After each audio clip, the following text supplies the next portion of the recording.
It's bonding tour season at the Senate. Today, senators start the second leg of the bonding tour. So if you're in Brainerd, Ely, Cloquet, or other northeastern areas of the state, you might just see a bus full of senators go by. I just love them.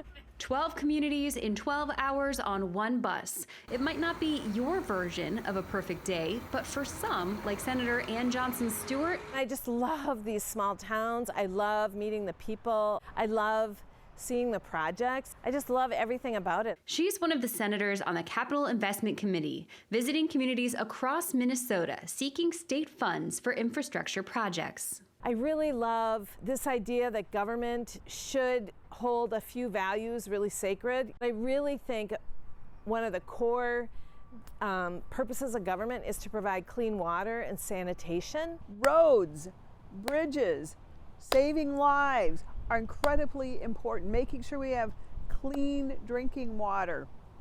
I think those type of things are absolutely critical. Bonding means that the state borrows money to pay for long-term, long projects over long periods of time. So it's about priorities. It's also about knowing that we are one Minnesota. We have needs that are bigger than just a 2-year budget cycle. And while you might be thinking the tour could have been a Zoom call, Senator Carla Nelson says there's a reason for the ride. It's just really important to get legislators in to see those projects, to see why they're needed. Having the full bonding committee there allows them to ask questions of the engineers or hear from the public directly. I ask questions like, well, have you thought of this? Have you combined this? And so it's really great to hear the presentations and just hear what they've done so far and what their plans are. From requests to upgrade parks and prisons to airports and academies,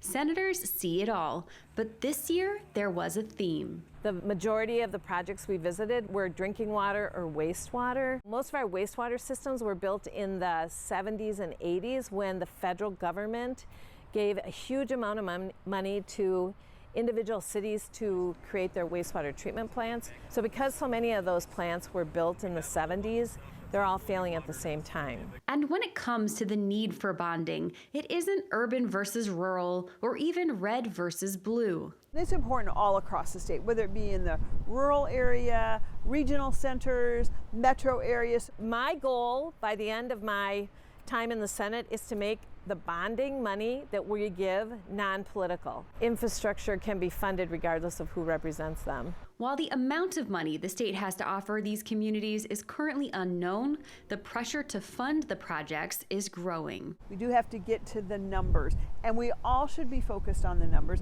and we all should be focused on, is it the rightful use of bonding dollars? And we all should be focused on, how does this impact Minnesotans? I think we should be doing a bonding bill every single year. We're seeing costs go up every year. Some of these communities waiting a year is going to add significantly to their costs, and that's a big problem for them. If you don't have any money, it's going to be harder the next year when you don't have any money and the project costs more money. Because without investing in infrastructure, it's really water, transportation, travel, connections, it's the power grid. If we don't have that, our society literally will fall apart. the first leg of the bonding tour wound through southeast Minnesota back in September. The tour will visit all areas of the state before the next regular session begins in February 2026.